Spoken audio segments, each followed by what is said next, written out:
दे रही आभान कितनी पूर्व पुरुषों की व्यथाएं, विजय का पुरुषों की व्यथाएं, विजय का जय गान लेकर आ रही केशर हवाएं, कुछ नए सामर्थ्य का फिर भाव प्रकटा हर डगर में, देख कर व्यापक उजाला सुप्त कलियां खिल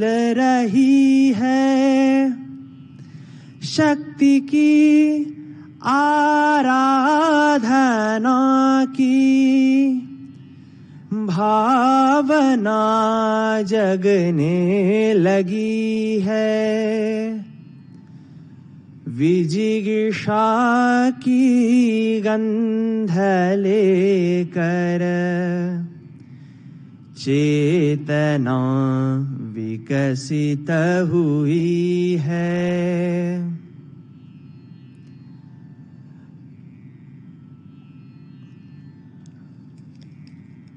आज पौरुष के नए स्वर गुनगुनाते जा रहे हैं, आज के स्वर हर हृदय को स्पर्श करते जा रहे हैं,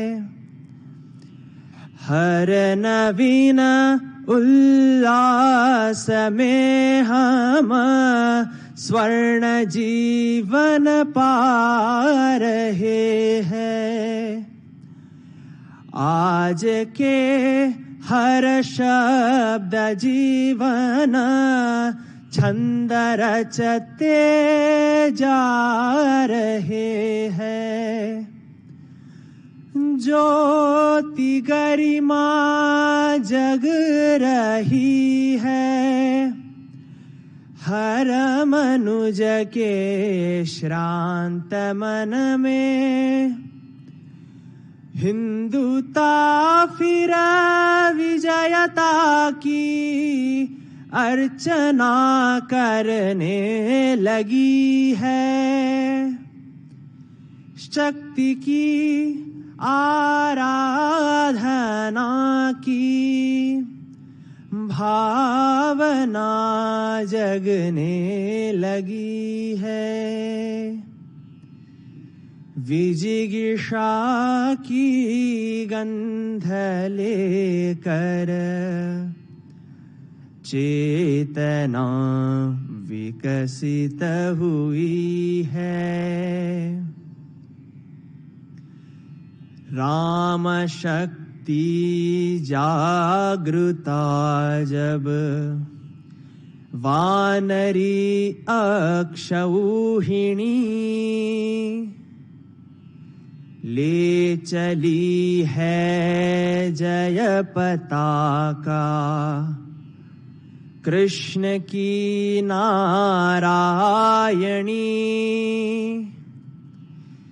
संगठित फिर देव शक्ति असुर वंश विनाशिनी,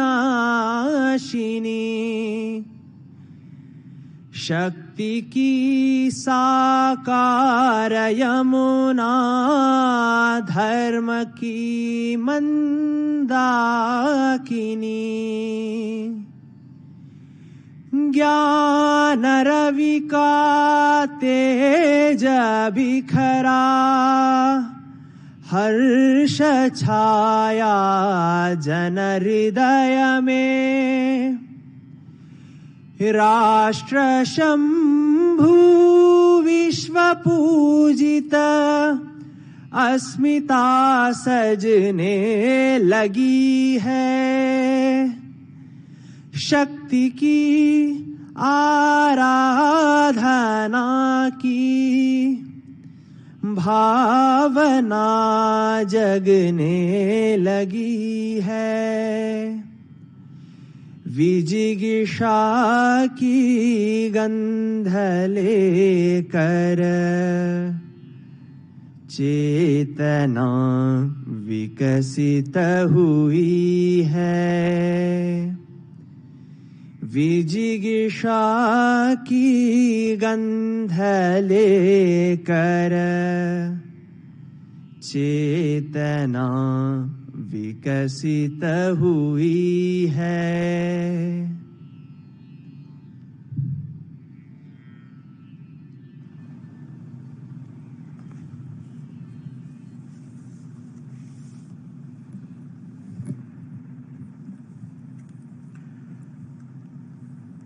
माननीय विदर्भ प्रांत संघचालक आदरणीय श्री रामजी हरकरे, नागपुर महानगर के माननीय संघचालक श्रीमान राजेश जी लोया, महानगर के सहसंघचालक श्रीमान श्रीधर जी गाड़गे,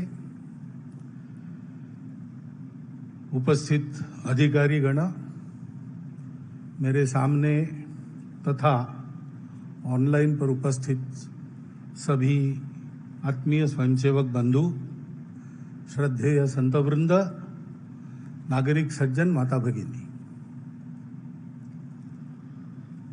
संघ के इतिहास में शायद संघ के प्रारंभ का दिन छोड़ दिया, 1925 की विजयादशमी को छोड़ दिया, तो प्रत्यक्ष इतने कम स्वयंसेवकों की उपस्थिति में पहली बार ये उत्सव हो रहा है। योजना से ऐसा है, क्योंकि उत्सव का तो आनंद है, सर्वदूर है, विजयादशमी अपना विजय पर्व है, सारे समाज में आनंद है, लेकिन कोरोना के कारण बंधन भी है। उत्सव का हर्ष मन में रखते समय ही इस पूरे कोरोना की कालावधि में उस बीमारी के कारण अथवा इस विशिष्ट परिस्थिति में अन्य कारणों से भी जो बंधु विदा हो गए दुनिया से, उनके स्मरण का विषाद भी है। और इसलिए एक विचित्र परिस्थिति है और उसका कारण हम सब जानते हैं, कोरोना की महामारी उसका कारण है। पिछले मार्च महीने के बाद लॉकडाउन शुरू हुआ, उसके बाद बहुत सारे विषय चर्चा में थे दुनिया के, देश के, लेकिन वो सारे दब गए और उनकी चर्चा का स्थान इस महामारी की चर्चा ने ले लिया। अपने देश में भी घटनाक्रम समाज की और माध्यमों की चर्चा की दृष्टि से या हमारे अपने चिंतन के लिए भी कोई कम रोचक नहीं रहा है। विजयादशमी के पहले ही 370 प्रभावहीन हो गया, संसद में उसकी पूरी प्रक्रिया हुई। बाद में विजयादशमी के बाद 9 नवंबर को सुप्रीम कोर्ट का असंदिग्ध निर्णय राम जन्मभूमि के बारे में आया और एक इतिहास बना। एक मत से निर्णय था, सारे देश ने स्वीकार किया और बहुत सुंदर वातावरण में समझदारी के साथ, संयम के साथ समाज ने उसको स्वीकार किया। हर्षोल्लास का होने के बाद भी संयम के साथ मनाया और बिल्कुल 5 अगस्त में और राम मंदिर निर्माण के आरंभ का जो पूजन हुआ उसमें भी, और हमने उस वातावरण के पवित्रता को, भव्यता को, उल्लास को भी देखा, साथ साथ इस संयम और समझदारी को भी देखा। बाद में फिर नागरिकता अधिनियम संशोधन कानून, वो संसद की पूरी प्रक्रिया के बाद पास हुआ। अपने पड़ोसी देशों में 2-3 देश ऐसे हैं जहां पर सांप्रदायिक कारणों से उस देश के निवासियों को प्रताड़ित किया जाने का इतिहास है और उन लोगों को जाने के लिए दूसरी जगह नहीं, वो भारत में आते हैं, तो वहां से विस्थापित पीड़ित होकर आते हैं, यहां पर वो जल्दी बच जाए, ठीक से बच जाए, इसलिए उस अधिनियम में कुछ संशोधन करने का वो प्रावधान था। जो भारत के नागरिक है उनके लिए उसमें कुछ खतरा नहीं था। बाहर से जो आते हैं भारत में और नागरिक बनने की इच्छा उनकी है, तो उसके लिए भी कानून में पहले से प्रावधान है, ऐसे लोग भी बन सकते हैं वो पूरी प्रक्रिया करने के बाद। वो प्रक्रिया वैसी की वैसी है, उसमें कोई बदल नहीं है। परंतु अब कानून का विरोध भी करने वाले लोग थे, राजनीति में तो चलता ही है। उन्होंने ऐसा वातावरण बनाया कि इस देश की मुसलमानों की संख्या न बढ़े, इसलिए नियम लाया गया है। तो उसके चलते और उसका अच्छा विरोध शुरू हो गया, प्रदर्शन आदि होने लगे, देश के वातावरण में तनाव आ गया। उसका क्या उपाय करना, इसका सोच विचार पूरा हो, कुछ कृति हो, इसके पहले वो सारा और दब गया कोरोना आने के कारण। मनों में जो सांप्रदायिक आंच थी वो मन के मन में रहेगी। उसका उपाय होने के पहले ही कोरोना की परिस्थिति आ गई। ऐसा यानी होती इन विषयों की चर्चा जितनी और उस पर प्रतिक्रियाएं उतनी नहीं हुई सर्वसामान्य व्यक्ति के और माध्यमों की चर्चा में भी, और कोरोना ही छाया रहा। ऐसा सारी दुनिया में ऐसा ही दिखता है। बहुत सारी घटनाएं होती रही है, आज तक होती रही है, लेकिन अधिक चर्चा और ये कोरोना की ही रही है। एक बात हम कह सकते हैं कि सारी परिस्थिति में प्रत्यक्ष कोरोना बीमारी से होने वाला नुकसान भारत में कम है। इसके कारण है कोरोना की ये जो बीमारी है वो कैसे फैलेगी, क्या फैलेगी, इसका अनुमान पहले ही करके हमारे शासन प्रशासन ने बड़े सावधानी से जनता को सचेत किया। सावधानी के लिए नियम लगाए, सावधानी के लिए उपाय भी बताए, और केवल बताए नहीं, उन उपायों का निर्वहन हो, अमल हो, इसकी बहुत तत्परता से योजना की।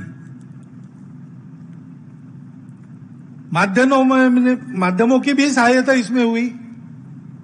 उन्होंने जो बढ़ा चढ़ाकर वर्णन किया इस सारे परिस्थिति का, तो जनता में एक जरूरत से ज्यादा भय भी आ गया।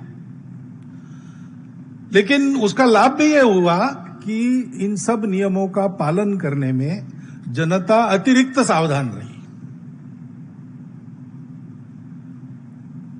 ये सारे देश पर संकट है, सारी दुनिया पर संकट है। इसको ध्यान में लेकर सब लोग इसके प्रतिकार में लग गए। सभी चिकित्सा पद्धतियों के चिकित्सक, शुश्रूषा करने वाले, नर्सिंग वगैरह करने वाले सारे कर्मचारी, सफाई कर्मचारी, सुरक्षा करने वाले कर्मचारी उच्चतम कर्तव्य बोध के साथ रुग्णों की सेवा में जुट गए। रात दिन परिश्रम करते रहे। स्वयं को कोरोना वायरस की बाधा होने का खतरा उठाकर करते रहे। अपने घर वालों से महीने महीने दूर रहकर उन्होंने काम किया। नागरिकों ने भी अपने समाज के बंधुओं की सेवा के लिए जो करना था स्वयं स्फूर्ति के साथ, कोई बहुत बड़ा आह्वान वगैरह किसी को नहीं करना पड़ा। सावधानी के तो आह्वान हुए, उसका पालन भी किया लोगों ने, लेकिन सेवा करने के लिए आह्वान नहीं हुआ। जिनको करना था वो लग गए, और जिनको करना था वो लग गए, यानी लगभग सारा समाज अपनी तो चिंता की ही, लेकिन दूसरों की भी चिंता करने में जुट गया। यानी जो पीड़ित लोग थे उन्होंने अपनी पीड़ा को भूलकर दूसरों की सेवा की, इसके भी कई उदाहरण पहली बार सामने आ गए। सहायता लेके जाओ तो उस घर के लोग कहते हैं कि हम और 7 दिन चला ले सकते हैं, हमारे पास वालों के पास अभी कुछ नहीं हो, उनको पहले दीजिए। पूजनीय बाला साहब के भाषण में एक बार बात आई थी, सार्वजनिक भाषण में, दाई नीड इज ग्रेटर, ऐसी एक कहानी। वो दाई नीड इज ग्रेटर का उदाहरण हमको इस बार स्वतंत्रता के बाद पहली बार देखने को मिला पूरे समाज के आचरण। गड़बड़ियां करने वाले लोग नहीं थे, ऐसा नहीं। लोगों की कठिनाइयों का फायदा उठाने वाले स्वार्थ साधक लोग नहीं थे, ऐसा नहीं। उसके कारण कठिनाई, नुकसान ये भी हुआ, लेकिन बड़ा चित्र तो शासन, प्रशासन, जनता, इनका परस्पर विश्वास, परस्पर सहयोग, स्वयं स्फूर्ति से मन में सेवा भाव लेकर जो बनता है समाज के लिए वो करना। मातृशक्ति भी लग गई, बिना कहे भोजन पकाकर और पहुंचाने लगी, मास्क बनाकर और मुफ्त में बांटने लगी। ऐसे कई उदाहरण मिलते हैं। हम देखते हैं कि स्वतंत्रता के बाद शायद इस प्रकार का अनुभव विशेषकर अपनी नई पीढ़ी ने ये पहली बार लिया होगा। अपने समाज की एक रसता का, सहज करुणा का, शील प्रवृत्ति का, संकट में परस्पर सहयोग का, इनको सबको सोशल कैपिटल ऐसा अंग्रेजी में कहते हैं। लेकिन हमारे देश में ये हमारा सहज सांस्कृतिक धन है। हमारे परंपरागत कुछ रिवाज है, जीने का तरीका है, हमारी परंपरागत चिकित्सा पद्धतियां है आयुर्वेद जैसी। कुछ आदतें डाली है घरों के संस्कारों में। हर बार हम बाहर से आते, पैर धोकर अंदर जाते, हाथ धोकर किसी वस्तु को हाथ लगाते, ऐसी छोटी छोटी आदतें। ये सारा हमारा सांस्कृतिक संचित जो है उपकारक, वो हमारे परिचय में फिर से एक बार आ गया। हम भूल रहे थे इसको। और वो सब सहजशील है हमारा, करुणा के स्वभाव का, सेवा के स्वभाव का। वो बड़ा वेग से सारे समाज के हृदय से प्रकट हुआ और सारा समाज एक होकर सक्रिय हुआ। इस अनुभूति को हमने शायद पहली बार पाया है। सेवा में रत जिनके नाम सबको मालूम है, जिनके नाम किसी को मालूम नहीं, सेवा कर रहे अभी तक, आगे भी करेंगे, सेवा करते करते बलिदान हो गए, ऐसे सब अपने समाज के बंधु भगिनी, चिकित्सक, सब प्रकार के कर्मचारी, समाज के सभी वर्गों से आने वाले सेवा परायण घटक ये अभिनंदन के पात्र है। और जिन्होंने सेवा करते करते अपना बलिदान दिया, वो सारे हुतात्मा, उनके स्मरण में, उनकी पवित्र स्मृति में हम अपनी हार्दिक श्रद्धांजलि अर्पण करते हैं। परिस्थिति अभी पूरी गई नहीं, चल रही है, लेकिन चरण बदल गया है। महानगर संघचालक जी के प्रास्ताविक में उल्लेख था। अब लोग जो गए थे वापस आने लगे हैं, रोजगार अपना बंद करके गए थे अपने अपने गांव, वापस आने लगे। बहुत अधिक प्रमाण वापस आने वालों का है, लेकिन आने के बाद उनको वहां रोजगार है ही जो पहला था, ऐसा नहीं है।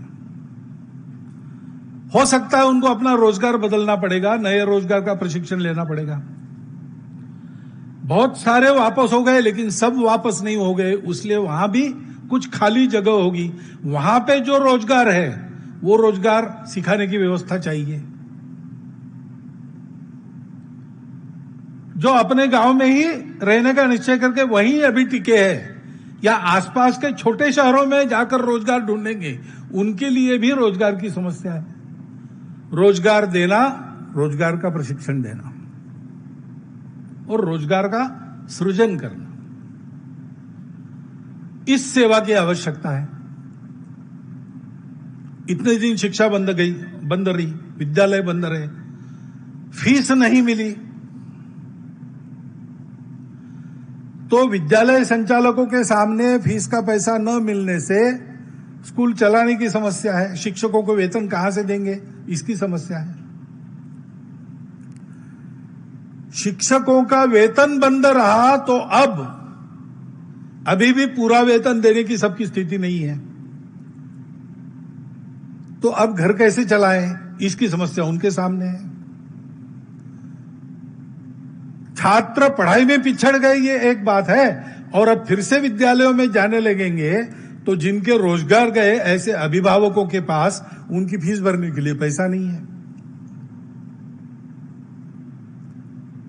इसलिए उनके शिक्षा की व्यवस्था करना, शिक्षकों के उदर निर्वाह की व्यवस्था करना,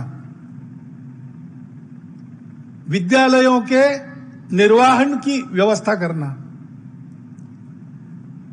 ये एक सेवा का आयाम ध्यान में आता है। और ये सारी परिस्थिति है, धीरे धीरे इसमें से हम बाहर आने वाले हैं, लेकिन तब तक जो तनाव है उस तनाव के कारण समाज में, परिवारों में अनेक प्रकार की समस्याएं उत्पन्न होती है, निराशा आती है। उसमें से एक तरफ अपराधों में बढ़ोतरी होने की संभावना रहती है, दूसरी तरफ आत्महत्या की ओर व्यक्ति बढ़ते हैं। ये तीनों विकृतियां न आए, कठिनाई में भी, कष्टों को झेलते हुए भी सामाजिक पारिवारिक जीवन स्वस्थ रहे, इस प्रकार का सलाह परामर्श समुपदेशन उसकी आवश्यकता है। स्वयंसेवक तो ये काम कर रहे हैं और करते रहेंगे जब तक आवश्यकता है, तब तक सेवा उनका स्वभाव है। समाज के सभी अन्य लोगों को भी ये ध्यान में रखना पड़ेगा कि लंबे समय तक सेवा करनी पड़ेगी। इस आवश्यकता को समझकर वो अपने प्रयास जारी रखेंगे, ऐसा विश्वास है। अभी तक कोरोना के लड़ते समय समाज ने जो अपना दम दिखाया, ये एक तरह से दम की लड़ाई है, क्योंकि कोरोना के बारे में बहुत जानकारी नहीं है दुनिया में।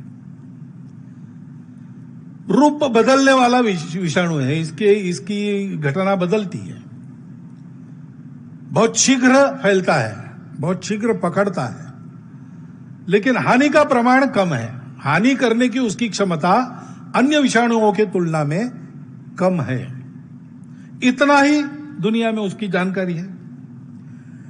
इसलिए लंबे समय तक इसके साथ रहना पड़ेगा, इसको जीतना पड़ेगा।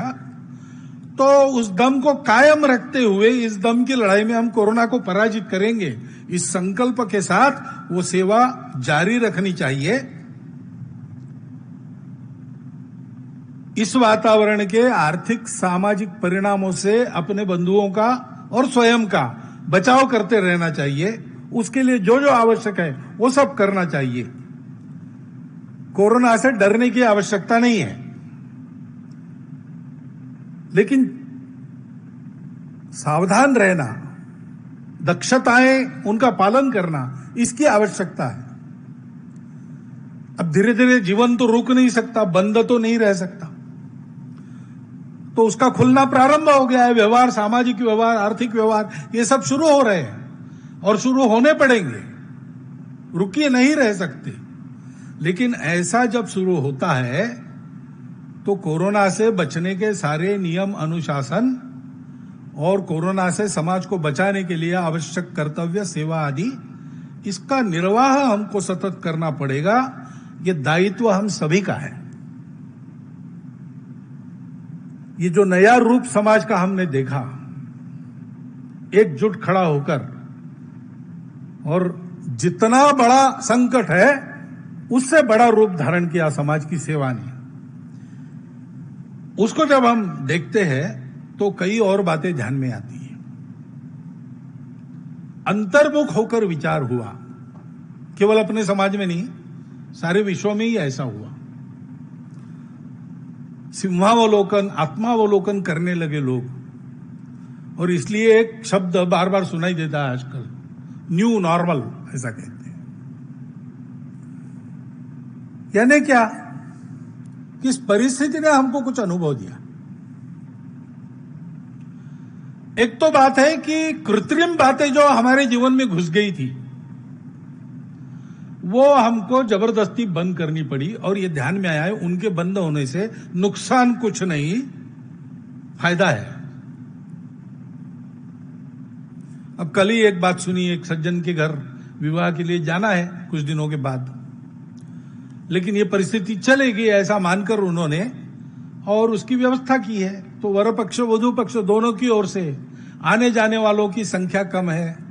जो आने वाले हैं उनको भी वो एक दिन सबको नहीं बुलाएंगे, वो उनके समूह बनाकर अलग अलग दिन बुलाएंगे ताकि भीड़ न हो।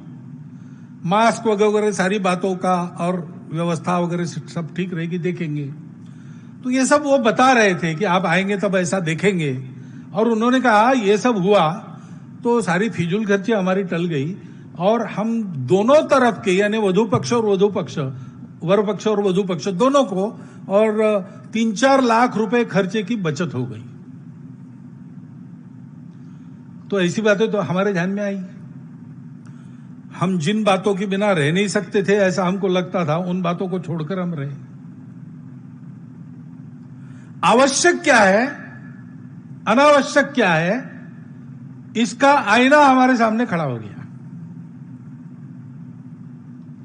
नित्य क्या है, अनित्य क्या है, कृत्रिम क्या है, वास्तविक क्या है। वास्तविक बातें चलती रही, कम मात्रा में चली होगी लेकिन चलती तो रही। ये सारा हमने देखा, उसका विवेक हमको एक तरह से फिर से मिलने के लिए आया, हमने उससे फिर से भेंट की। और ऐसा चलने के कारण हमने देखा कि 8-10 दिन के बाद ही हवा में हमको ताजगी का अनुभव हुआ। ये सर्वसामान्य प्रतिक्रिया है सारे देश में। नदियों नालों के पानी में हमने स्वच्छता देखी,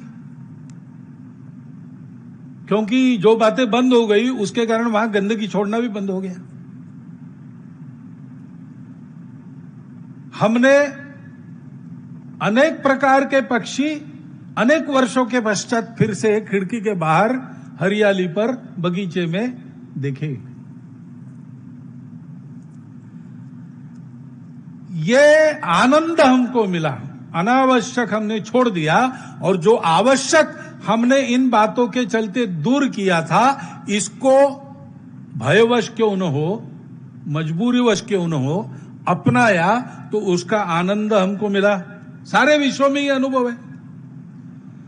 अपने जो सांस्कृतिक रीति रिवाज है उसका महत्व फिर से ध्यान में आ गया, स्वच्छता का महत्व ध्यान में आ गया। पुराने अपने और उपचार पद्धति में जो दवाइयां बताई है, हमारे आंगन के पेड़ पौधों का क्या उपयोग है, ये हमारे ध्यान में आ गया।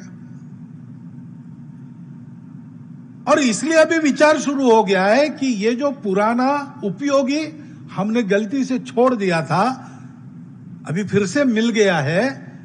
देश काल सुसंगत रूप में उसका आचरण फिर से कैसा करे, उन बातों का महत्व, उन बातों की शाश्वतता हमारे ध्यान में आई है। हमारे सांस्कृतिक मूल्यों पर वापस आकर आचरण करना कितना उपयोगी है, यह हमारे ध्यान में आ गया है। कुटुंब व्यवस्था की महत्ता, पर्यावरण के साथ मित्र बनकर जीने का महत्व, ये दिखता है पूरे विश्व में। सोचने की दिशा में परिवर्तन आया है। अब ये परिवर्तन ऐसा ही आगे चलेगा कि परिस्थिति सामान्य होते ही फिर से पहले जैसा लोग व्यवहार करने पड़ेंगे, लगेंगे, ये तो देखने की बात है। लेकिन एक बार तो कोरोना की मार ने ऐसी कुछ सार्थक बातों की तरफ हमारा ध्यान खींचा है, और इसलिए हम देखते थे कि ग्लोबलाइजेशन, ग्लोबल मार्केट की बात हो रही थी। मनुष्य के जीवन को दिग्दर्शित बाजार करेंगे, और इसलिए विश्व का एक बाजार होने से मानवता की एकता हो जाएगी, ऐसा चल रहा था। अब संवाद में अंतर आ गया। अब संवाद जो चलता है उसमें अपने अपने राष्ट्र को अच्छा करना और उस राष्ट्र की विशिष्टता को साथ लेकर उसको सुरक्षित रखकर अपने राष्ट्र के द्वारा विश्व के जीवन में सकारात्मक योगदान होना, इसी से मानव जीवन सुखी, संपन्न, शांति युक्त और समरसता युक्त बनेगा। ये बात सबके और ध्यान में आ गई है और इसलिए हमको भी सोचना पड़ेगा। हमारे मूल्यों से, परंपराओं से, शाश्वत ज्ञान से फिर से भेंट हुई है, लेकिन इतने दिन हमने उनको नहीं अपनाया तो हम थोड़ा उनका स्वरूप, अर्थ आदि भूल गए हैं। हमको विचार करना पड़ेगा कि वास्तव में वो क्या है, तब हम उसको अपना सकेंगे, अपना और मानव जीवन का हित कर सकेंगे। जैसा मैंने कहा, जीवन तो नहीं थमा, कोरोना ने हमको रोक दिया, जीवन को तो नहीं रोक सकते। जीवन की अनेक बातें चलती रही। अब ये सारी कोरोना महामारी में चाइना का नाम आता है, वो पता नहीं क्या है, संदिग्ध नहीं, निसंदिग्ध कुछ नहीं, शंकाएं हैं, संदिग्धता है। लेकिन चीन ने इस कालावधि में अपने और सामरिक बल के गर्व में, अभिमान में हमारी सीमाओं का जो अतिक्रमण किया और जिस प्रकार व्यवहार किया और कर रहा है, केवल हमारे साथ नहीं, सारी दुनिया के साथ, वो तो सारी दुनिया के सामने स्पष्ट है। इसके पहले भी आया है, उसका स्वभाव विस्तारवादी है, सब लोग जानते हैं। लेकिन इस बार जैसे एक साथ उसने ताइवान के साथ, वियतनाम के साथ, अमेरिका के साथ, जापान के साथ, भारत के साथ साथ ही एक साथ झगड़ा मोल लिया। कुछ उसके अपने कारण होंगे, लेकिन सबके ध्यान में फिर एक बार आ गया।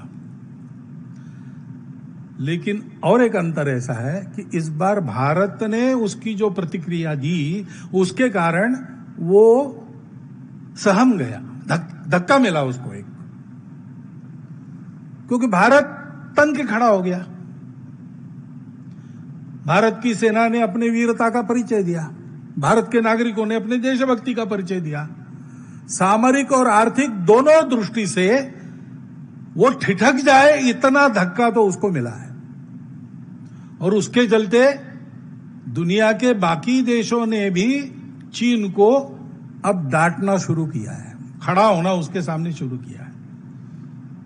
और इसलिए हमको अधिक सजग रहने की आवश्यकता है, क्योंकि ये जो नहीं सोची थी उसने ऐसी परिस्थिति उसके सामने खड़ी हो गई, उसकी प्रतिक्रिया में वो क्या करेगा पता नहीं।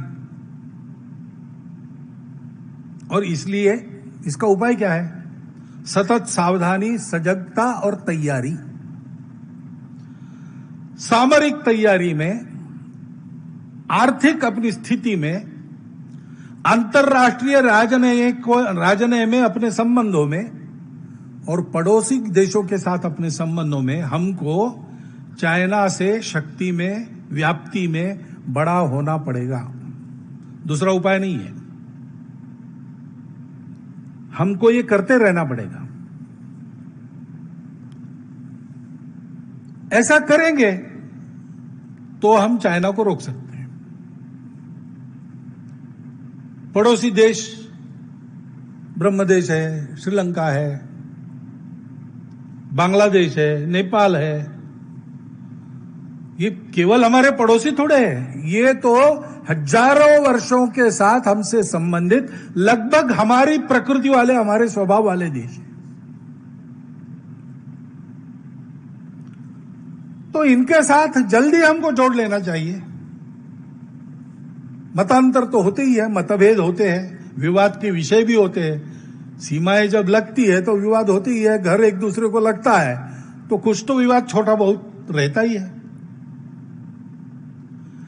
इन सारी समस्याओं से मनमुटाव न होने देते हुए हमको इनको दूर करने का प्रयास अधिक गति से करना पड़ेगा,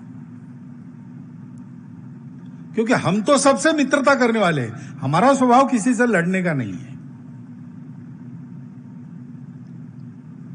लेकिन हम मित्रता करने वाले हैं, इसका मतलब हम दुर्बल नहीं है। हमारी मित्रता की वृत्ति को दुर्बलता समझकर और जो लोग ऐसा सोचते हैं कि हम चाहे जैसे झुका सकते हैं इनको, हम चाहे जैसे इनको मोड़ सकते हैं। उनकी गलतफहमी कम से कम अब तो दूर हो गई होगी। हमारी सेना की देशभक्ति, वीरता, हमारे शासनकर्ताओं की आज की स्वाभिमानी नीति और भारत के लोगों का ऐसे प्रसंगों में एकजुट खड़ा होकर नीति धैर्य के साथ आने वाली परिस्थिति का मुकाबला करना, चीन को यह पहली बार अनुभव मिला होगा, उससे उसने समझ जाना चाहिए। ऐसा मानस जो मन में रखते उनको सबको समझना चाहिए कि इतने कच्चे हम नहीं है। ऐसी कोई भी परिस्थिति आएगी तो हम लोगों की सजगता, तैयारी और दृढ़ता किसी प्रकार कम नहीं पड़ेगी। सारे राष्ट्र में आज यह आत्मविश्वास की हवा चल रही है। हमको उस सजगता को, उस सावधानी को, उस एकता को बनाए रखना पड़ेगा और अपनी तैयारी को बढ़ाते रहना पड़ेगा, क्योंकि केवल एक चीनी ही नहीं है जिसके कारण ऐसा विचार करना है।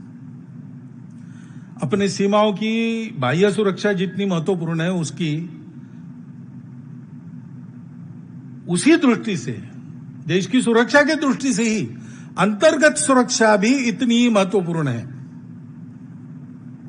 पिछले साल भर में जो हुआ उसको जरा विश्लेषक नजर से आप देखिए तो आपके समझ में आएगा। समाज की सावधानी, शासन प्रशासन की तत्परता कितनी महत्वपूर्ण है, ये सब ध्यान में आता है। अपने यहां प्रजातंत्र है, इसलिए अनेक दल है। दल है तो विरोध है। सत्ता में जो है वो सत्ता से बाहर हो और हमको वो सत्ता मिले, ऐसी महत्वाकांक्षा रखना ये प्रजातंत्र की एक विशेषता है। यानी वो चलता है प्रजातंत्र में, उसमें कोई दिक्कत नहीं है। सत्ता का खेल है। जो सत्ता के बाहर है वो प्रयास करते हैं कि अभी नहीं तो कम से कम अगले चुनाव में तख्ता बदल जाए और हम बैठे जहां वो बैठे, उसके लिए चाले चलते हैं, चलता है। परंतु इसमें भी एक विवेक है ना। हम एक देश के लोग हैं, हमारी आपस में स्पर्धा हो सकती है, हमारा आपस में युद्ध नहीं हो सकता। चुनाव ये कोई दुश्मनों की लड़ाई नहीं है, चुनाव एक स्पर्धा है। स्पर्धा स्वस्थ होनी चाहिए, स्वस्थ हो, स्वस्थता पूर्वक चले, उसमें दिक्कत नहीं। लेकिन अगर हमारे इन दांव पेचों के कारण समाज में विभाजन पैदा होता है, दूरियां बढ़ती है, समाज के दो वर्गों में कटुता पैदा होती है, तो ये ठीक नहीं है, ये राजनीति नहीं है। और ऐसी परिस्थितियों का लाभ लेकर भारत को दुर्बल बनाने के लिए, खंडित रखने के लिए, भारत के समाज को विभाजित, मनमुटाव भरा, भेदों से जर्जर समाज बनाने के लिए उत्सुक ऐसी शक्तियां है, दुनिया में भी है, भारत में भी है, भारत में उनके हस्तक भी है। अपनी विविधताओं को वो भेद बताते हैं और आपस में झगड़ा लगाते हैं। और ऐसी जो घटनाएं होती है उससे, इसलिए जो घटना हो ही नहीं। समाज में अत्याचार क्यों हो, विषमता का व्यवहार क्यों हो, ये होना ही नहीं चाहिए। इतना बड़ा समाज, इतना बड़ा देश है, एक आध बार हो भी गया तो भी शासन को तुरंत तत्परता पूर्वक दौड़कर अपराधियों को पकड़ लेना चाहिए, उनको कड़ी से कड़ी सजा शीघ्रातिशीघ्र होनी चाहिए। समाज का इसमें सहयोग होना चाहिए। हम लोगों की कृति, समाज की कृति इन घटनाओं की प्रतिक्रिया देते समय राष्ट्रीय एकात्मता का ध्यान व सम्मान रखकर समाज में विद्यमान सभी पंथ, प्रांत, जाति, भाषा आदि विविधताओं का सम्मान रखते हुए उस संविधान कानून की मर्यादा के अंदर ही अभिव्यक्त हो, यह अत्यंत आवश्यक है। अपने देश में ऐसे लोग हैं जो स्वांग रचते हैं, जिनकी निष्ठा इन बातों पर बिल्कुल नहीं है।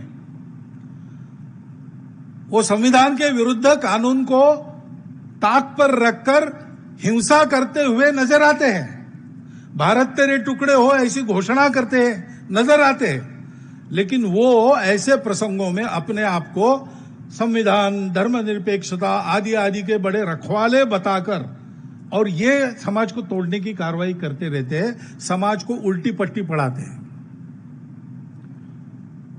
अपने देश का संविधान प्रदत्त करते समय डॉक्टर बाबा साहब आंबेडकर के जो दो भाषण हुए, उसमें उन्होंने जिन तरीकों को ग्रामर ऑफ अनार्की कहा है, अराजकता का व्याकरण कहा है, ऐसी बातें सिखाने वाले ये लोग हैं।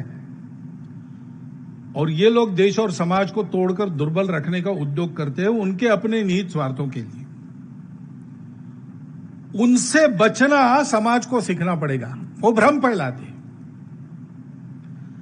ऐसा भ्रम संघ के बारे में फैलाने का उनका पूर्वापार उद्योग चला है। आजकल वो अप्रभावी है, ये बात अलग है, लेकिन जान लेना चाहिए, जैसे संघ के बारे में भी जान लेना चाहिए। हम हिंदू शब्द का उपयोग करते हैं, हिंदुस्तान हिंदू राष्ट्र ऐसा कहते हैं। इसको लेकर भ्रम पैदा करने वाले लोग हैं, इसलिए जानना चाहिए। हिंदुत्व एक ऐसा शब्द है जिसके अर्थों को पूजा से जोड़कर संकुचित किया गया है, लेकिन संघ की भाषा में उस केवल पूजा खान पान तक मर्यादित संकुचित अर्थ में उसका प्रयोग नहीं होता। वास्तविकता में और हमारी मान्यता में वह शब्द अपने देश की पहचान को अध्यात्म आधारित उसकी परंपरा के सनातन सातत्य तथा समस्त मूल्य संपदा के साथ अभिव्यक्ति देने वाला एकमात्र शब्द है। इसलिए संघ मानता है कि यह जो शब्द है हिंदू, भारतवर्ष को अपना मानने वाले, उसके संस्कृति के वैश्विक और सार्वकालिक मूल्यों को आचरण में उतारना चाहने वाले तथा यशस्वी रूप में ऐसा करके दिखाने वाली उसकी पूर्वज परंपरा का गौरव मन में रखने वाले सभी 130 करोड़ समाज के बंधुओं को लागू होता है। हम ऐसा मानते हैं। उस शब्द के विस्मरण से हमको एकात्मता के सूत्र में पिरोकर देश व समाज से बांधने वाला बंधन ढीला होता है। हिंदू भाव को जब जब भूले आई विपद महान, भाई टूटे धरती खोई मिटे धर्म संस्थान। ये इतिहास है अपने देश का। और इसलिए हम देखते हैं कि जो इस समाज को तोड़ना चाहते हैं वो इस शब्द के टीका टिप्पणी से ही शुरू करते हैं। हम हिंदू नहीं है, इस बात को पहले फैलाते हैं। हमारी जो छोटी पहचाने है, हमारा देश विविधता से युक्त देश है, तो अनेक जाति पंथ प्रांत भाषा हमारी ही है। एक ही हमारे बड़ी पहचान की अभिव्यक्ति के रूप में ये सारे आए हैं। पहले से यहां पर थे, कुछ बाहर से आ गए, वो भी इसका हिस्सा बन गए। ये सारी हमारी छोटी पहचाने, हमारी विविधता है। हिंदू विचार में ऐसी सब विश्व भर की विविधताओं का स्वीकार और सम्मान है, पूर्ण स्वीकार है, पूर्ण सम्मान है। परंतु इन विविधताओं को वो लोग बताते कि आप लोग केवल विविध प्रकार के लोग नहीं हो, आप लोग अलग अलग प्रकार के लोग हो। डाइवर्सिटी को वो सेपरेटनेस बताते हैं, क्योंकि बीइंग डिफरेंट का अधिकार उनके पास नहीं है। हम बीइंग डिफरेंट को मानने वाले लोग हैं, लेकिन वो डिफरेंस को सेपरेटनेस बताते हैं। हाथ की उंगलियां अलग होती है, एक उंगली दूसरी जैसी नहीं होती, हाथ पैर जैसा नहीं होता, चेहरा पीठ जैसा नहीं होता, लेकिन एक ही शरीर का अंग है। इस अलग अलग रूप को वो लोग अलगाव का मूल बनाते हैं, उल्टी पट्टी पढ़ाकर, और समाज में झगड़ा उत्पन्न करते हैं। वास्तविक में हम देखते हैं कि हिंदू ये किसी पंथ संप्रदाय का नाम नहीं है, किसी एक प्रांत का उपजाया अपना शब्द नहीं है, किसी एक जाति की बपौती नहीं है, किसी एक भाषा का पुरस्कार करने वाला शब्द नहीं है। इन सब विशिष्ट पहचानों को कायम स्वीकृत व सम्मानित रखते हुए भारत भक्ति के तथा मनुष्यता की संस्कृति के विशाल प्रांगण में सबको बसाने वाला, सबको जोड़ने वाला शब्द है। इस शब्द पर किसी को आपत्ति हो सकती है। आशय अगर समान है मन में, तो दूसरे शब्द का उपयोग करने पर हमको कोई आपत्ति नहीं, परंतु इस देश के एकात्मता के व सुरक्षा के हित में इस हिंदू शब्द को आग्रह पूर्वक अपनाकर उसके स्थानीय से लेकर तो वैश्विक तक, हिंदू शब्द अपना स्थानीय शब्द भी है, वो हम सबको, भारत के लोगों को लागू होता है, लेकिन हिंदू शब्द ऐसा है जिसमें विश्व मानवता का भी अंतर्भाव हो सकता है। और इसलिए इन सब अर्थों को मन में, कल्पना में रखकर संघ चलता है। और इसलिए जब हम कहते हैं कि हिंदुस्तान हिंदू राष्ट्र है, तो इसके पीछे हमारी कोई राजनीतिक संकल्पना नहीं है, सत्ता केंद्रित संकल्पना नहीं है कि केवल हिंदू जो अपने आप को कहता है या दुनिया जिसको हिंदू मानती है उसी का रहेगा, बाकी सब बाहर, ऐसा नहीं है। अपने राष्ट्र का स्व हिंदुत्व है। हम हिंदू है यानी क्या है? यह एकमात्र बात है सारे विश्व की विविधताओं का पूर्ण स्वीकार और सम्मान। समस्त राष्ट्र जीवन के सामाजिक, सांस्कृतिक, इसके लिए उसके समस्त क्रियाकलापों को दिग्दर्शित करने वाले मूल्यों का व उनकी व्यक्तिगत, पारिवारिक, व्यावसायिक और सामाजिक जीवन में अभिव्यक्ति का नाम हिंदू इस शब्द से निर्देशित होता है। मातृवत परदारेषु परद्रव्येषु लोष्टवत् आत्मवत् सर्वभूतेषु यह पश्यति स पंडिता। ये कहाँ की मान्यता है? ये भारत की मान्यता है। भारत के सब पंथ संप्रदायों की, भारत के सब जाति वर्गों की, भारत के सब भारतीय भाषा भाषिकों की यही मान्यता है। और भारत के बाहर के संप्रदाय भाषा को लेकर यहां रहने वाले लोगों में भी, क्योंकि वो भारतीय पूर्वजों के वंशज है, ये बात उतरी है, उनको पहचानना चाहिए। क्योंकि ये कुछ छोड़ना नहीं पड़ता आपको हम हिंदू कहते हैं तो आपको कुछ नहीं छोड़ना पड़ता। आप अपने आप को हिंदू कहते हैं तो आपको कुछ नहीं छोड़ना पड़ता। केवल हमारी भाषा, हमारा पंथ संप्रदाय, हमारा प्रांत, इसी का वर्चस्व रहे देश में, बाकी सब गौण हो जाए, ऐसी जो महत्वाकांक्षाएं हैं वो छोड़नी पड़ती है। मन से हम दूसरों से अलग है, हमको अलग रहना है, ये अलगाववाद छोड़ना पड़ता है। मन से हम ही सही, बाकी सब गलत, ये कट्टरपन छोड़ना पड़ता है। उस कट्टरपन के चलते आई हुई मतांतरण जैसी गतिविधियों को छोड़ना पड़ता है। और इन बातों की, इन विविधताओं को अलगाव बनाकर हम लोगों को भड़काने का सतत उद्योग करने वाले लोगों से हमको बच के रहना पड़ता है। द्वेष सिखाने वालों से बच के रहना पड़ता है। भारत की विविधता में मूल में स्थित शाश्वत एकता को तोड़ने का घृणित प्रकार ऐसे ही करने वाली मंडली है, मैंने बताया। वो ऐसे झूठे सपने दिखाते हैं, अलगाव खड़ा करते हैं और घुस जाते हैं और सहायक करके आते और मालिक बनकर बैठ जाते, लीडरशिप करने लगते। भारत तेरी टुकड़े टुकड़े गैंग जिसको कहा जाता है आजकल, ऐसे लोग दिखते हैं ना। एक अजीब बात भारत में चली है कुछ वर्षों से, राजनीतिक स्वार्थ, कट्टरपन व अलगाव की भावना, भारत के प्रति शत्रुता व जागतिक वर्चस्व की महत्वाकांक्षा, इनका एक अजीब सम्मिश्रण भारत की राष्ट्रीय एकात्मता के विरुद्ध काम कर रहा है। उसको पहचानना चाहिए, धैर्य से रहना है, इनके भड़काने वालों की बातों में आना नहीं है। संविधान व कानून का पालन करते हुए अहिंसक तरीके से वो जोड़ने के ही एकमात्र उद्देश्य से हम सबको कार्यरत रहना पड़ेगा। एक दूसरे के स्वार्थों का समन्वय करते हुए जो बनते हैं, एक होते हैं, वो स्वार्थ अलग होते ही टूट जाते हैं। ये हमारा स्वार्थ का नाता नहीं है, ये हमारा जोड़ने के लिए नाता है, आत्मीयता का नाता है, समरसता का नाता है। इसको पहचान के रहना पड़ता है। और इसलिए एक दूसरे के प्रति व्यवहार में हम लोग संयमित, नियम कानून तथा नागरिक अनुशासन के दायरे में सद्भावनापूर्ण व्यवहार करते हैं तो परस्पर विश्वास का वातावरण बनता है। और ये वातावरण एक बार बनता है तो जो भी जिसकी समस्या हो सब मिल बैठकर ठंडे दिमाग से समन्वय से उसका हल निकाल सकते हैं। हर समस्या का हल निकलेगा, लेकिन उसके लिए ये सारी समस्याएं किसी एक वर्ग संप्रदाय की नहीं है, किसी एक प्रांत भाषा की नहीं है, संपूर्ण हिंदू जाति की है।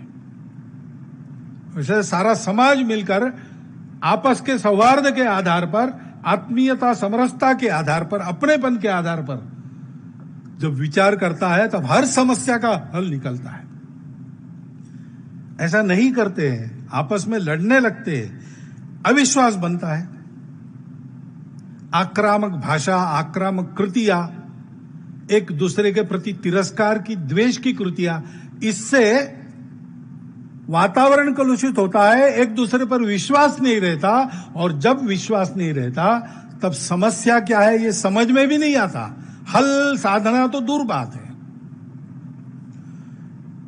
भय की भावना में अनियंत्रित हिंसक आचरण को बढ़ावा मिलता है, दूरियां और विरोध बढ़ते रहते हैं। और इसलिए धैर्यपूर्वक सौहार्द का व्यवहार रखना, उसको बढ़ाना, इसके लिए आवश्यक है।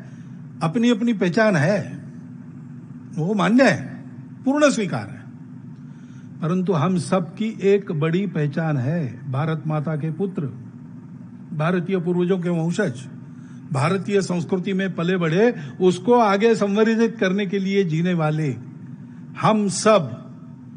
इसको हम हिंदू कहते हैं, आप और कुछ कहते हो, लेकिन यही आशय है। इस सत्य को हमको स्वीकार करना पड़ेगा। हमारे कोई अलग महत्वाकांक्षा नहीं है, हमको हावी होना नहीं है, हमको साथ रहना है, साथ चलना है। भारत से कोई भारतीय अलग हो नहीं सकता, हो गया तो उसका परिणाम अच्छा नहीं है। चारों ओर उदाहरण है, जिन्होंने भारत नाम छोड़ दिया, भारतीय से अलग हो गए, उनका क्या हो रहा है हम देख सकते हैं। ये सारा दृश्य हमको दिशा निर्देश दे रहा है, भारतीयों को सबको एक भावना में मिल जाना चाहिए, अपने यहाँ जिसको इमोशनल इंटीग्रेशन कहते हैं, भावनिक एकता। उस भावनिक एकता और भारत में सभी विविधताओं का स्वीकार, सम्मान, इसकी जो भावना है, उसके मूल में क्या है? उसके मूल में ये हिंदू संस्कृति है, उसके मूल में हिंदू परंपरा है, यहाँ का हिंदू समाज है, उसकी प्रवृत्ति स्वीकार की है, उसकी सहिष्णु आचरण पद्धति है, और वो सबका सम्मान आदर करना चाहता है, इसलिए यह सब चलता है। संघ में हिंदू हिंदू बहुत बार चलता है, फिर से मैंने चर्चा की, इसलिए की कि इससे संबंधित बाकी शब्द है। स्वदेशी, आजकल अब ये कोरोना की परिस्थिति में स्वदेशी का महत्व सबके ध्यान में आ गया। तो स्वदेशी में स्व क्या है? देशी तो नीति है, लेकिन उस नीति के मूल में जो स्व क्या है? वो स्व यही हिंदुत्व है। स्वामी विवेकानंद ने शिकागो में जाकर और संपूर्ण विश्व को बंधुभाव और स्वीकार्यता की नजर से देखकर, एक कुटुंब के रूप में मानकर और सहिष्णुता की घोषणा की, संकुचित मतभेदों की मृत्यु घंटा, ऐसा अपने भाषण में कहा। वो जो विवेकानंद ने वर्णन किया है उनके उस 3 मिनट के भाषण में, वही यही हिंदुत्व है, वही हमारा स्व है। श्री रविन्द्रनाथ ठाकुर महाकवि, उन्होंने स्वदेशी समाज ऐसा एक लिखा है। उस स्वदेशी समाज में भारत के नवोत्थान की कल्पना उन्होंने जिस आधार पर की, उसको बिल्कुल साफ साफ हिंदू शब्द का उपयोग करते हुए उन्हें रखा है, वही है। योगी अरविंद ने उत्तर पारा में कहा था, वही यह हिंदू है। 1857 के बाद खूब विचार मंथन करके अपने देश को स्वतंत्र करने के लिए, विकसित करने के लिए, आधुनिक रूप में सजाने के लिए जो आत्ममंथन चला, सक्रियता चली लोगों की, उनका चिंतन हुआ, उस सारे चिंतन का सार अपने संविधान के प्रस्तावना में है। वही हमारी आत्मा है, वही हिंदुत्व है, उसमें भी इसी की घोषणा होती है। उसके आधार पर देश के बौद्धिक विचार मंथन की दिशा होनी चाहिए। उसके द्वारा किए जाने वाले सारासार विवेक, कर्तव्य अकर्तव्य के विवेक निकष उसके ही आधार पर निश्चित होने चाहिए। हमारे राष्ट्रीय मानस की आकांक्षा, अपेक्षा और दिशा उसी के प्रकाश में साकार होनी चाहिए। हमारे पुरुषार्थ के भौतिक जगत में किए जाने वाले उद्यम, उसके गंतव्य, हमको क्या चाहिए और उसके प्रत्यक्ष परिणाम उसी आत्मा के अनुरूप होने चाहिए। तब और तभी भारत को स्वदेशी युक्त स्वनिर्भर कहा जाएगा। उत्पादन का स्थान भारत में हो, ठीक है। उत्पादन में लगने वाले हाथ भारत के हो, यह भी ठीक है। उत्पादन के विनिमय से मिलने वाले आर्थिक लाभ भारत में ही रहने चाहिए।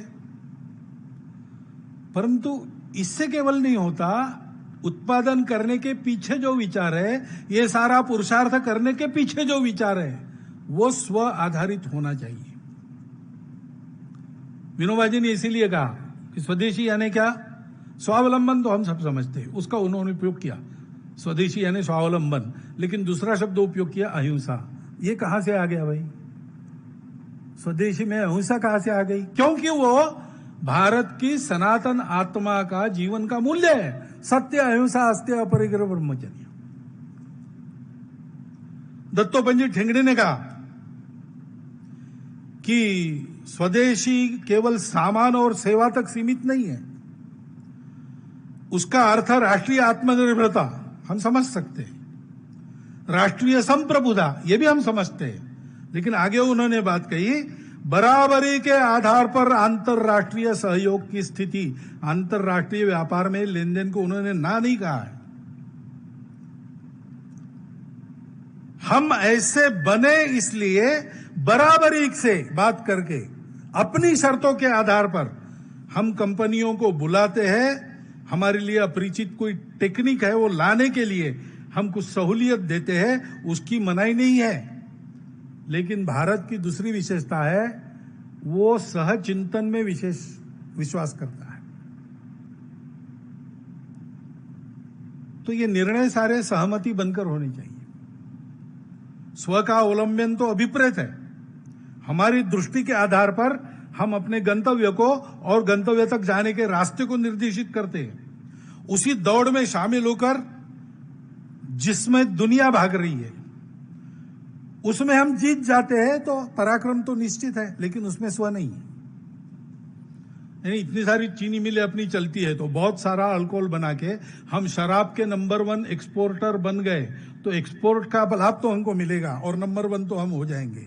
लेकिन शराब बनाना अपने मूल्य पद्धति में बैठता है क्या? शराबबंदी का कानून वापस लेने की कुछ बातें हो रही है, ऐसा मैंने सुना, पता नहीं भारत का आदमी क्या विचार करेगा। शुक्राचार्य की कथा है, कृष्ण के वंश का विनाश उस व्यसन के कारण हुआ है, और वर्तमान में साक्षय परिवार कैसे उद्ध्वस्त होते हैं। तो इसलिए आप कितना कमाते हो, इससे भी ज्यादा महत्वपूर्ण स्व में बात है, कैसा कमाते हो, आपका विचार क्या है, आपकी दिशा क्या है। कृषि नीति तो केवल अच्छी फायदेमंद कृषि इतने से काम नहीं चलता। हमारी जो कृषि की कल्पना है, हम सबसे पुराने कृषि करने वाले देश हैं। तो कृषि हमारा धर्म है। हमारा किसान स्वतंत्र रहता है अपने बीज बनाने के लिए, वो कृषि करता है, अपनी कृषि करता है। उसके मामले में वो आत्मनिर्भर रहता है, उसको किसी के पास जाना नहीं पड़ता, कर्जा नहीं लेना पड़ता। सोसाइटी के कर्जे में डूबकर आत्महत्या करने की बारी उसकी आती नहीं, क्योंकि अपना बीज वो घर में बना सकता है। खाद, कीटकनाशक, दवाइयां वगैरह सब उसके घर में वो बना सकता है, अपने को जितनी चाहिए, और आवश्यकता है तो दूसरों को दे भी सकता है। ऐसी नीति चाहिए। अपने माल का भंडारण वो कर सकता है, अपने माल का संस्करण, वैल्यू एडिशन वगैरह वो कर सकता है। ऐसी व्यवस्था करने वाली नीति स्वदेशी होगी। हमारी इतनी पुरानी कृषि है तो उसमें काल सुसंगत अनुभव सिद्ध ज्ञान हमारे पास है। 8,000 केवल चावल की प्रजातियां अपने पास थी। बहुत से चोर के ले गए, चुरा के पश्चिम के लोग, अभी शायद 3,500-4 हजार बची है। लेकिन ये प्रजातियां हमारे किसान ने कहाँ तैयार की? हमारे पास प्रयोगशाला और शास्त्रज्ञ नहीं थे। हमारा किसान ही शास्त्रज्ञ था, उसका खेत ही प्रयोगशाला थी। इतना उसको प्रबुद्ध बनाया था हमने। उस ज्ञान के आधार पर हमारे पास जो पुराना है, जो आज उपयोगी है, जैविक खेती, ये हमारी परंपरा है। उसकी आज सारी दुनिया को आस है। हमारे किसान को फिर से हमने बुला दिया, उसको स्वतंत्रता के बाद योजना पूर्वक हमको फिर से सिखाना चाहिए। आधुनिक ज्ञान विज्ञान की अच्छी तकनीकी जो काल सुसंगत है, हमारे देश काल परिस्थिति में जो उपयोगी है, विश्व के लिए भी और हमारे लिए भी, ऐसी तकनीकी भी उनको सिखानी चाहिए। कारपोरेट जगत बहुत चंगुल चलता है, उसके लिए वैज्ञानिक प्रयोग भी करवाता है और उसके निरीक्षण को अपने पक्ष में प्रस्तुत करता है। वास्तव में वैसा नहीं होता। इन सारे चंगुलों के, मध्यस्थों के, दलालों के चंगुल से बचकर वो अपनी खेती कर सके, अपना उत्पादन कर सके और अपने उत्पादन को ठीक से बेच सके जहां अच्छा भाव मिलता है वहां। ऐसी जब नीति होती है तो वो स्वदेशी कृषि नीति है। आज एकदम आज की परिस्थिति में लागू हो सकता है? नहीं हो सकता है। लेकिन कल लागू कर सके इस तरफ ले जाने वाली नीति, वो स्वदेशी कृषि नीति कहलाएगी। ऐसी नीति होनी चाहिए। और हम देखते हैं आजकल कि अर्थ, कृषि, श्रम, उद्योग तथा शिक्षा नीति में स्व को लाने की इच्छा रखकर कुछ आशा जगाने वाले कदम अवश्य उठाए गए हैं। व्यापक संवाद के आधार पर एक नई शिक्षा नीति घोषित हुई। संपूर्ण शिक्षा जगत ने उसका स्वागत किया। हम भी उसका स्वागत करते हैं।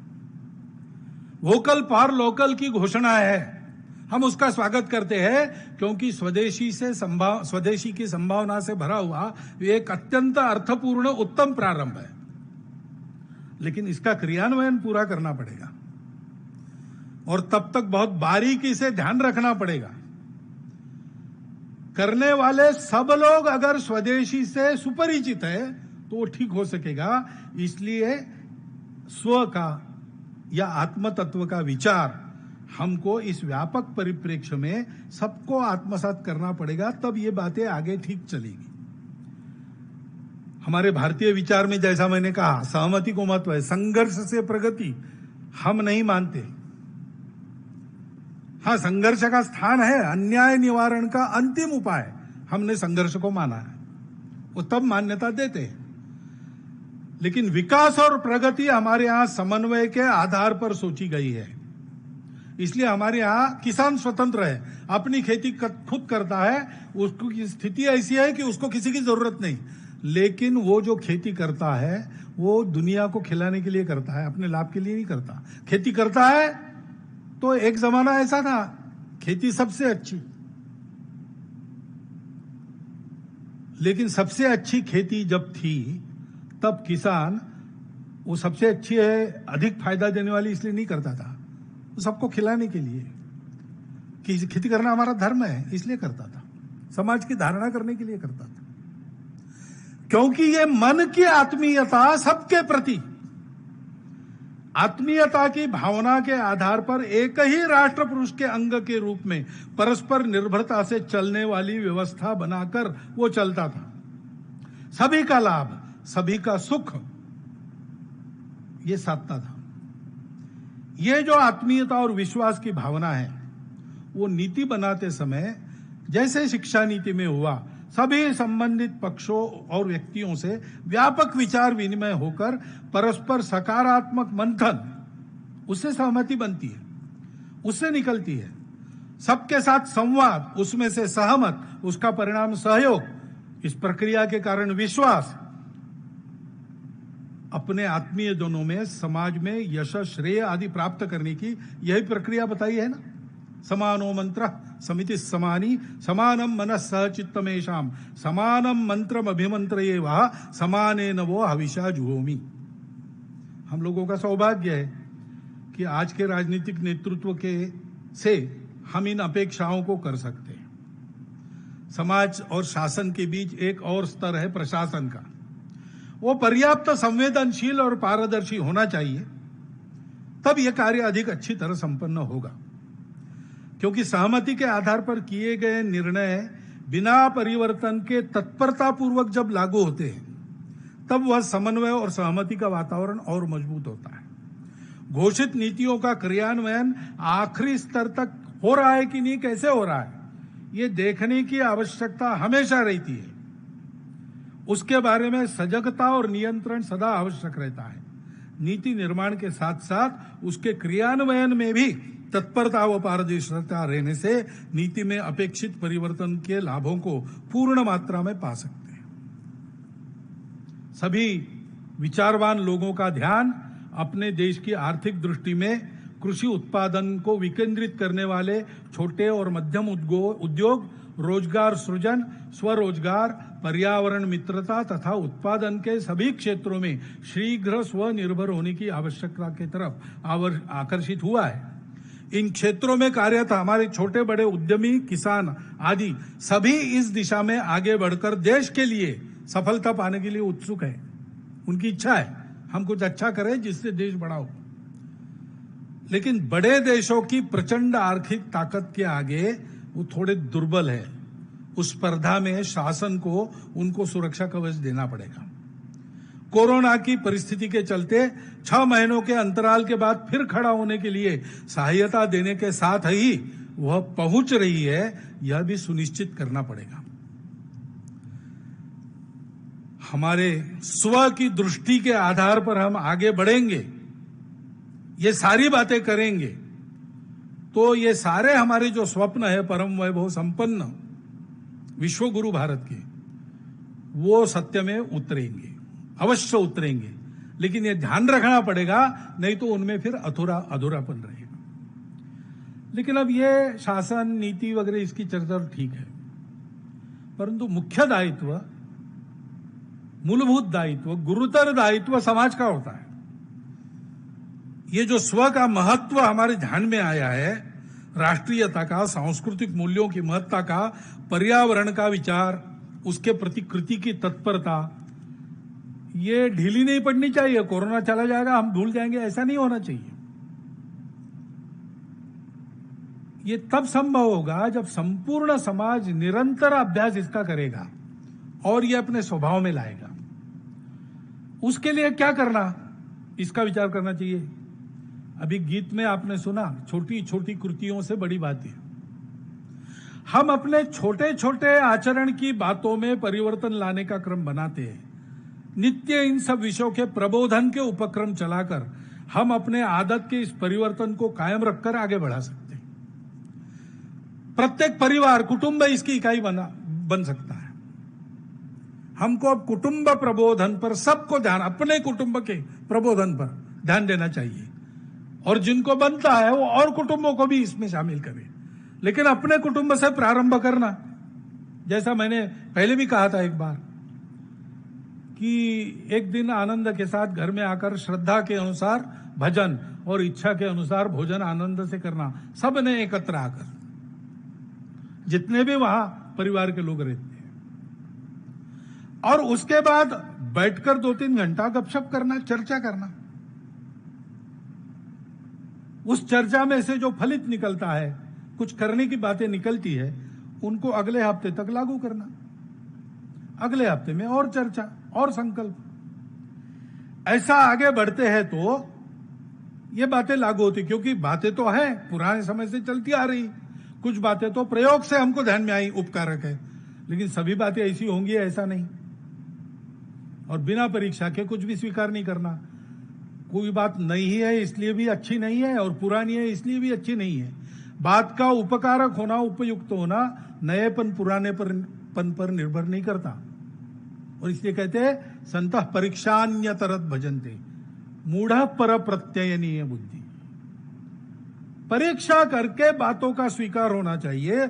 अगर परीक्षा करनी है तो परिवार में उसकी अनौपचारिक चर्चा होनी आवश्यक है, क्योंकि चर्चा से ही बातें सब पहलुओं के ध्यान में आती है।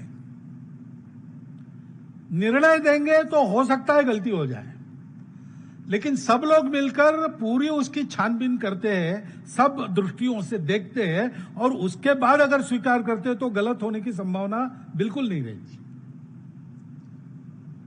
और नई पीढ़ी को चर्चा करके अगर आप बताएंगे तो मन से स्वीकार करेंगे, आदेश देंगे तो जब तक मजबूरी है तब तक करती रहेगी। और इसलिए जैसे हम संघ के स्वयंसेवकों को कहते हैं कि कुटुंब बैठक करो, अभी शाखाएं शुरू हो रही है, लेकिन कुटुंब बैठक छोड़ो मत, अपने कुटुंब में संघ की चर्चा करते रहो, ताकि नई पीढ़ी संघ की भी परीक्षा करके उसको स्वीकार करेगी, तो मन से स्वीकार करेगी। ऐसा अनौपचारिक चर्चा होने से किसी उपयुक्त वस्तु को स्वीकारने का या अनुपयुक्त व्यक्ति को वस्तु को छोड़ने का मन बनता है तो स्वेच्छा से स्वीकार होता है।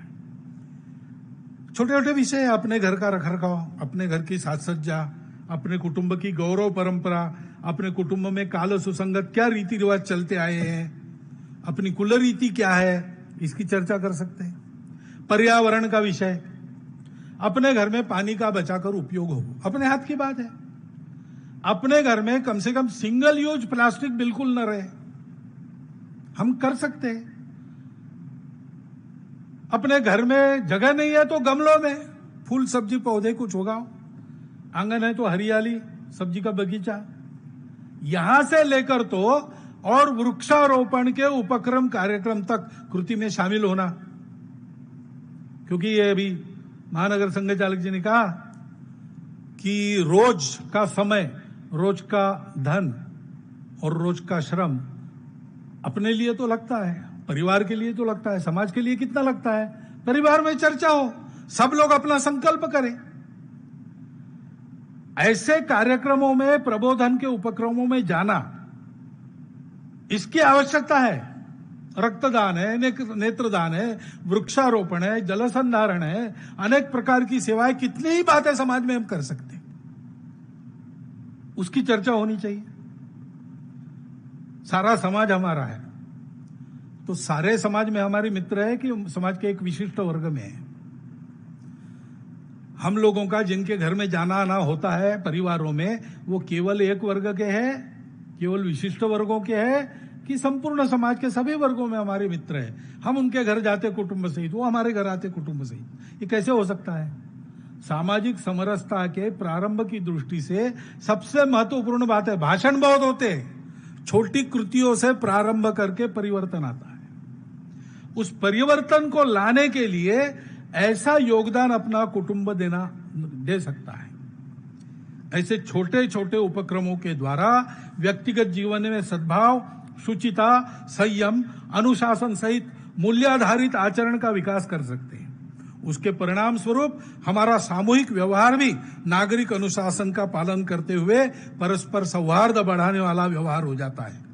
प्रबोधन के द्वारा समाज के सामान्य घटकों का मन अपनी अंतर्निहित एकात्मता का आधार स्वर हिंदुत्व को बनाकर चले तथा देश के लिए पुरुषार्थ में अपने राष्ट्रीय स्वरूप का आत्मभान, सभी समाज घटकों की आत्मीयता व परस्पर निर्भरता, हमारी सामूहिक शक्ति सब कुछ कर सकती है, यह आत्मविश्वास हमारे मूल्यों के आधार पर विकास यात्रा के गंतव्य की स्पष्ट कल्पना जागृत रहती है तो निकट भविष्य में ही भारतवर्ष को संपूर्ण दुनिया की सुख शांति का युगानुकूल पथ प्रशस्त करते हुए बंधुभाव के आधार पर मनुष्य मात्र को वास्तविक स्वतंत्रता व समता प्रदान करने वाला भारतवर्ष इस नाते खड़ा होता हुआ हम देखेंगे।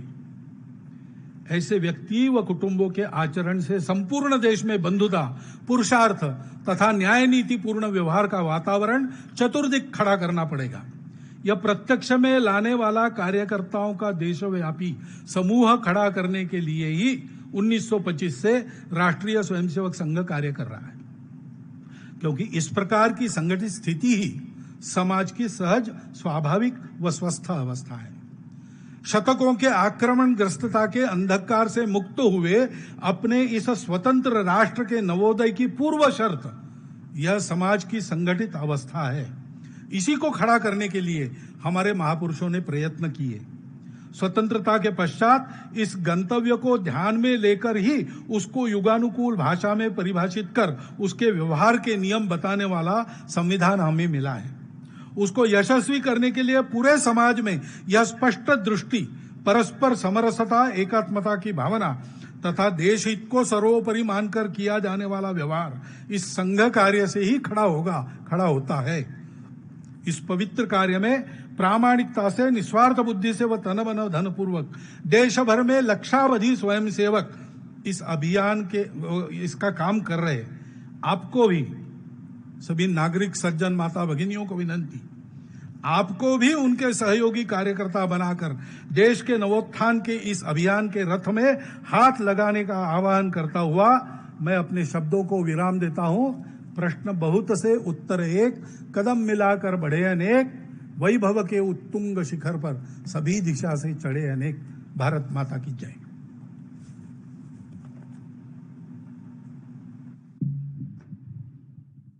सावधान, उत्तिष्ठ, आरम।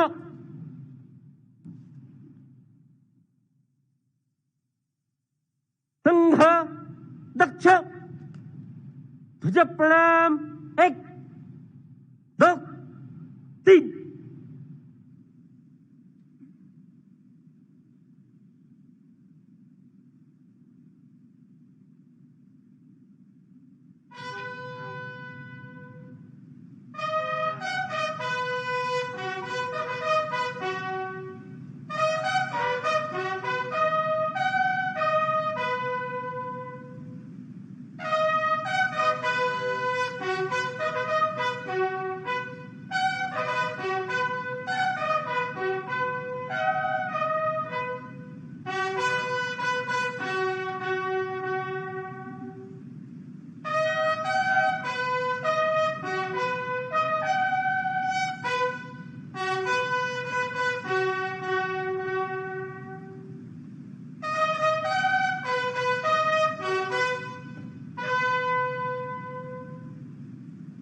संघ वीर, वाम हृत, आरम, स्वस्थ।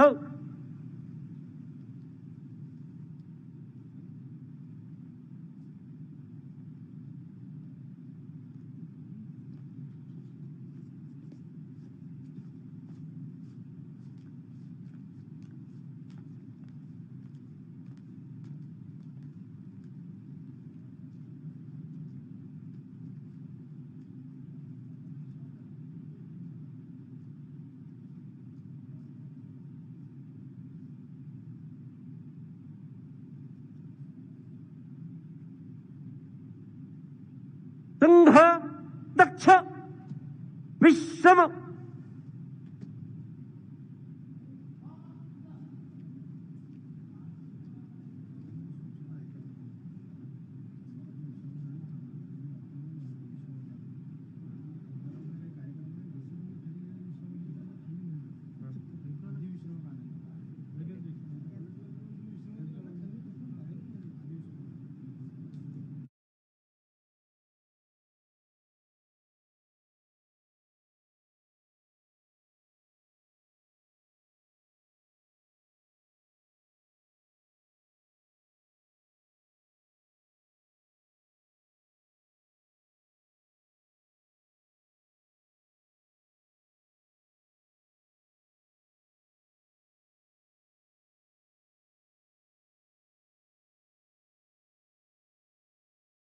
Will your child win free education for life?